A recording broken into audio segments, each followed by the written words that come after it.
पहला बड़ा सवाल होगा एक्सपर्ट्स के लिए। अहमद पनसोटे साहब, मैं आपसे आगाज़ करूंगी चूंकि आप माहिर कानून भी हैं। सबसे पहले तो जाहिर है बुनियादी सवाल, जिस तरह से आज इस केस का फैसला आया, अदालत ने बहुत वक्त भी दिया नैब को साबित करने के लिए, और आज ये रिमार्क्स भी सामने आए कि नैब इल्ज़ाम साबित करने में नाकाम रहा।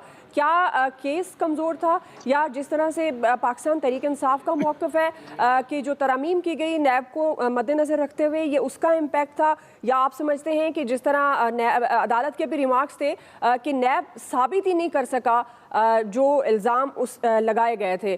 किस तरह से आप देख रहे हैं इस फैसले को?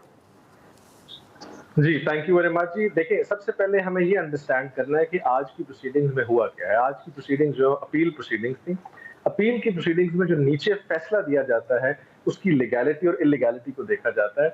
तो प्राइमरीली जो एविडेंस रिकॉर्ड हुआ होता है, जो शहादतें रिकॉर्ड हुई होती हैं, उनकी बेसिस पर होता है। अब नैब का कानून जो सेक्शन 14 है, वो ये बड़ा क्लियरली कहता है, क्योंकि ये पुराने कानून के मुताबिक डिसाइड हुआ है, अमेंडमेंट्स इसके बाद आई थी।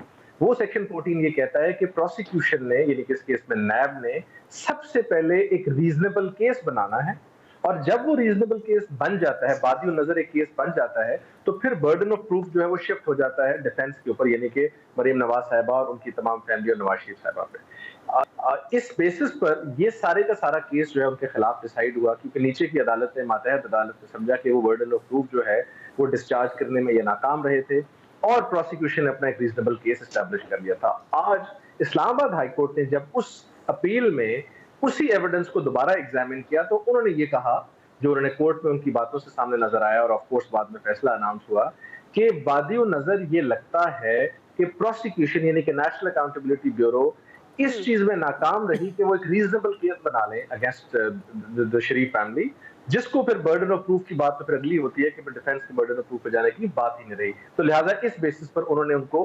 अक्विट कर दिया और उनकी अपील जो एक्सेप्ट कर ली। मैं जाती तौर पर समझता हूँ कि ये एक बड़ी इंटरेस्टिंग सिचुएशन बन गई है, क्योंकि पैनामा जजमेंट के अंदर जस्टिस आसिफ सईद खोसा की जजमेंट में अभी पढ़ रहा था, बल्कि मैं उसको ट्वीट भी किया है मैंने, उसमें बड़ा क्लियरली लिखा हुआ है, सफा नंबर 129 131 तक उन्होंने डिस्कस किया है कानून शहादत।